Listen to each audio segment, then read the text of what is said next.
Ji-hwan Bae walks it off at PNC Park on Tuesday night as the Pittsburgh Pirates defeat the Houston Astros 7-4 to set up a rubber match for tomorrow. So on this episode, sponsored by HelloFresh, we're going to talk about the first couple games of the series and take a look at tomorrow's matchup against the World Series defending champions. My name is Ethan Smith of the Locked On Pirates podcast. Let's get into it. You are Locked On Pirates, your daily Pittsburgh Pirates podcast. Part of the Locked On Podcast Network, your team every day.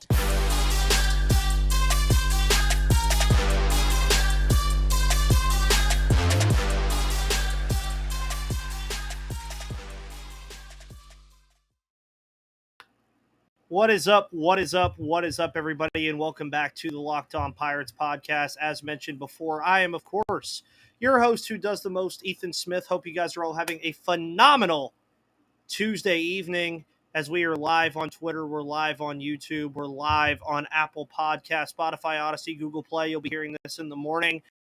If you're listening tomorrow, you could be hearing it right now. If you're live here, we got the chat right over there after Ji-hwan Bae sends one over the Clemente wall, and wow, everybody catch their breath because I definitely had to.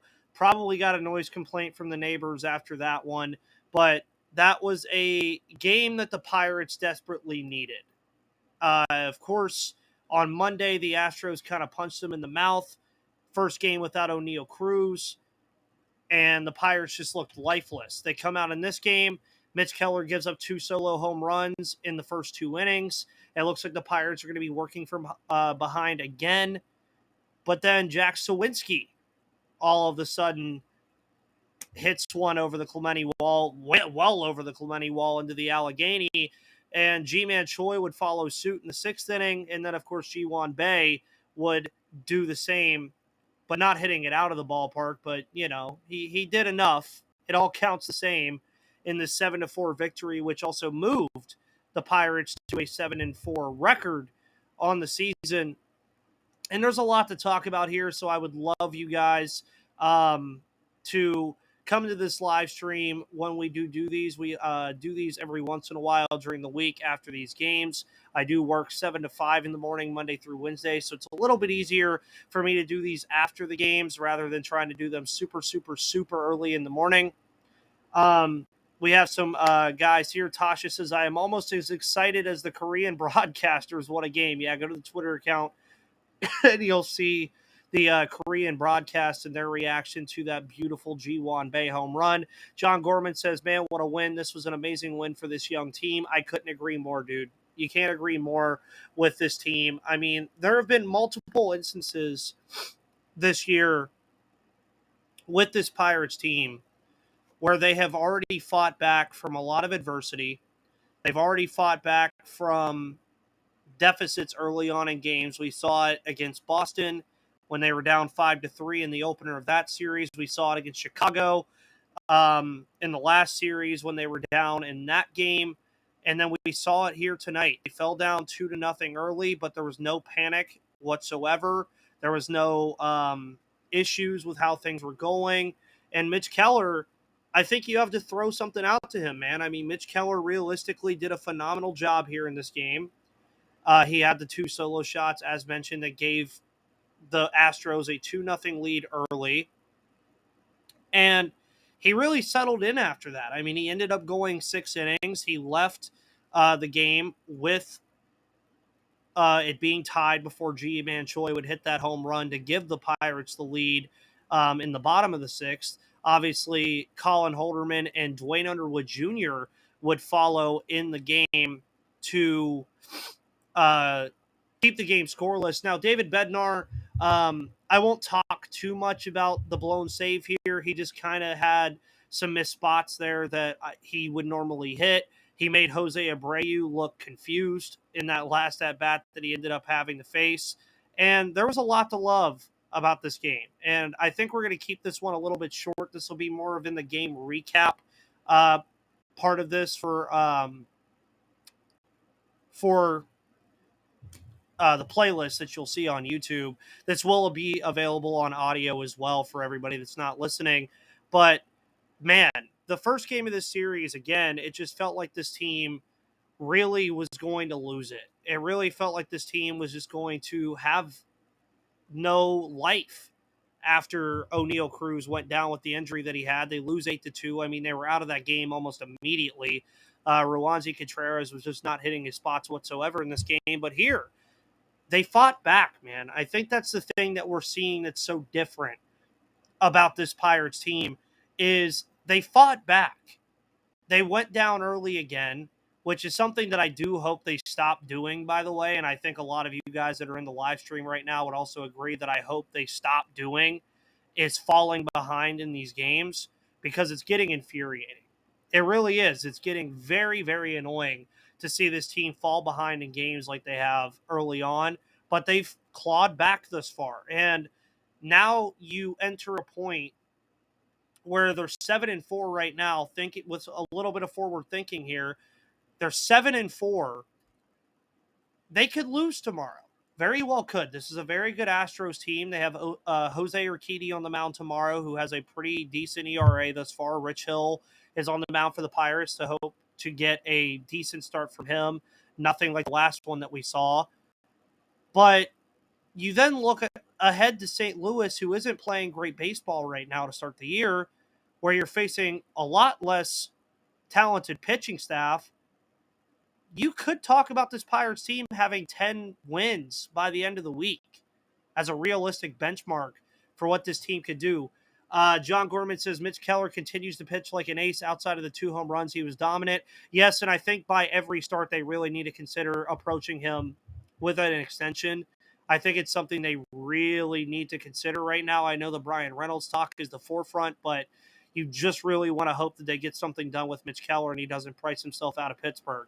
Tasha says pitching lineups really lines up really well against St. Louis, looking for a big bounce back from Rowanzi, and I would expect one from Rowanzi, Tasha. Vince Saya is one of my good friends. What's good, Ethan? Shout out to the Pirates. Yes, sir. Vince is a Dodgers fan, but he's one of the cool Dodgers fans. So we'll shout out Vince there. And I just want everybody to drop their thoughts on this. We're going to keep this one a little bit short today. Again, to talk a little bit about the game tomorrow, it's going to be an afternooner. 12:35 Eastern time, Jose Urquidy versus Rich Hill. Obviously, we don't have lineups yet with this coming out after the game. And I'm excited for this game tomorrow. I think it's a big step forward for this team to have a rubber match against a team like the Houston Astros, who obviously were the defending World Series champions entering the year, have dealt with some injuries with the injury bug already, with Lance McCullers being on the injured list, Jose Altuve being on the injured list after the injury he sustained in the World Baseball Classic, among other small injuries as well. So this isn't the Astros at full strength, but it's still a benchmark when you have a team that you're facing that still contains Christian Javier, Framber Valdez, Ryan Presley, Yordan Alvarez, Kyle Tucker, Alex Bregman, Jose Abreu, Chas McCormick, a very good lineup. When you have the opportunity to go into Wednesday with a rubber match and an opportunity to win a series against Houston in your home ballpark, may I add, that is very big. And speaking of big, Ji-hwan Bae is looking like he's going to be a very, very good player for this team this year if he continues on the track that he's continuing on. And I'm very excited to see what he continues to do. John says he's afraid to see what the Astros will do to Rich Hill tomorrow. I don't know. You know with Rich Hill what you're getting. I think he will bounce back. He's a veteran pitcher. I don't think he's going to have that bad of a start like he did the last time. Anything can happen on any given day, but I think he'll go 5 innings tomorrow, maybe about 3 or 4 earned runs against a strong Houston Astros lineup, and he'll keep the Pirates in the game. Tasha says, not expecting tomorrow to go very well for the Pirates. Just take 2 against the Cardinals in a 3-4 week. Doesn't look too terrible considering the quality of competition. Yes, I predicted 5-2 at the beginning of the week just because I'm very confident about the Pirates in those pitching matchups that you mentioned earlier, Tasha. I'm very confident in this team and what they can do against St. Louis pitching. I know it's in St. Louis. The Cardinals usually dominate Pittsburgh, but I'm also here to tell you a lot of this young roster doesn't know that. Ji-hwan Bae doesn't know about the Cardinals beating up on the Pirates. Kanan Smith and Jigba doesn't know about the Cardinals beating up on the Pirates. There's a lot of young guys on this team that are not accustomed to what Andrew McCutchen had to deal with in his time here when he played the Cardinals on a daily basis. He's not accustomed, or some of these young guys are not accustomed to Mitch Keller and what he's had to deal with the Cardinals over the years. This is a team that is fresh. Every team they look at, they're not scared of them. They go into these games and they play good baseball. That's what you want to see them do.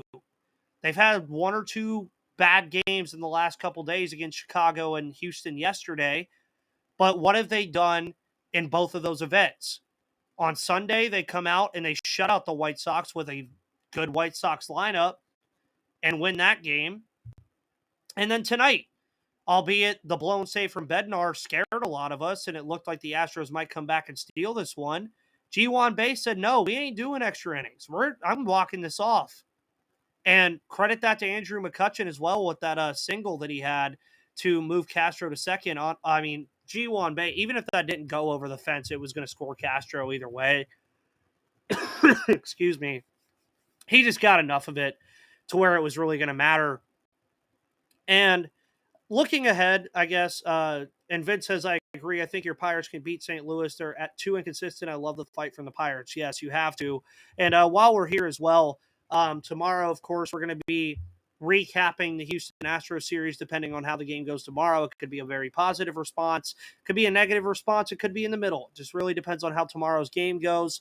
And then, of course, we'll be previewing the Cardinal series. We're going to have Craig on Thursday in the morning. We're going to have JD Halfron on in the afternoon for the Cardinal series to do a little crossover with JD. You guys we had him on last year. He's a very fun guy.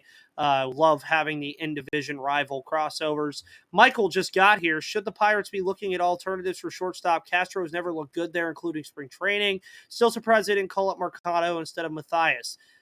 That's why I don't think they ultimately do go for another alternative option, Michael. I do think that they're going to stick ultimately with Castro for the time being, and then eventually bring up a guy like Marcano, and then eventually Peguero and Gonzalez. I wouldn't be surprised if they do, though. I think it's one of those things where if they do, it's not surprising. If they don't, it's not surprising, just with the amount of options that they have available in the system. It's just, when do you finally tap into it, depending on if this inconsistency defensively becomes an issue for Rodolfo Castro, especially in the event where Rodolfo Castro almost cost the Pirates the game tonight as well. Tasha says, scary thing is I think Castro's shortstop defense is superior to Marcano's. I would disagree there, Tasha. I think Marcano has improved a lot defensively, and if anything, you move Ji-hwan Bae over to that spot. Derek Shelton has already said that Ji-hwan Bae would probably play that position in terms of when Matthias moves over to second base. I think Marcano could play second base really well, and Ji-hwan Bae could slide up to shortstop. But it's also opened up a lot of different spots right now. And Gorman says, I'd rather see Marcano as shortstop and Castro at second. Bae feels like a really good option in center field. But yeah, Jack Sawinski also hit a home run tonight. If Jack Sawinski can start getting things under his belt, you got to really consider what you have there too, John. And that's what's beautiful about this team right now, is every single game you can have a takeaway about something and still come up with the fact that the Pirates have a ton of options right now on this team. They have a ton of things to figure out. They have a lot of questions to still answer, and they have a lot of guys that are very fun to watch, a lot of guys that are contributing to wins right now. Not only contributing to this team in a positive way, they are contributing to wins. I'm sorry about the coughing, by the way, guys. But they are contributing to wins. And when I say we have options, John, I'm saying like they have options in terms of numbers. Like guys that when you see them on this team, you're not getting that Josh Van Meter vibe from Tucupita Marcano playing shortstop. You're not getting that, I don't know, like any other jobber that the Pirates have had playing a position in the last couple of years. You're not going to have that same feeling with some of these guys that they have in AAA. Still furious the 2-0 pitch to Jack in the ninth. That was clearly a ball, was called a strike, completely changed the at-bat. Yeah, but I still think Jack strikes out there. I think Presley had him figured out. Guys, I think that's about it. The Pirates win 7-4. Ji-hwan Bae walks it off. They even the series 1-1 and have a rubber match tomorrow. I think that's enough said there on that. I've had a very long day. I'm sure everybody else has as well. Excuse me. And John, yeah, I figured you didn't mean it in a sarcastic way. Yes, and the ump was horrible. Some in substance says. I agree. I think the umpiring has been pretty bad for the most part to start the year. But guys, thank you so much. On tomorrow's show, we will be going live at 5:30 Eastern time. We'll be talking about this series at length. We'll be taking a brief look at the St. Louis Cardinals series. We'll be talking about some injury update news that we've seen come out today. We'll be talking about some things moving forward and more. Guys, thank you so much for tuning into the Locked On Pirates podcast post-game show. My name is Ethan Smith, your host of the Locked On Pirates podcast here on the Locked On Podcast Network. Have a wonderful Tuesday evening, guys, and I will see you on the flip side.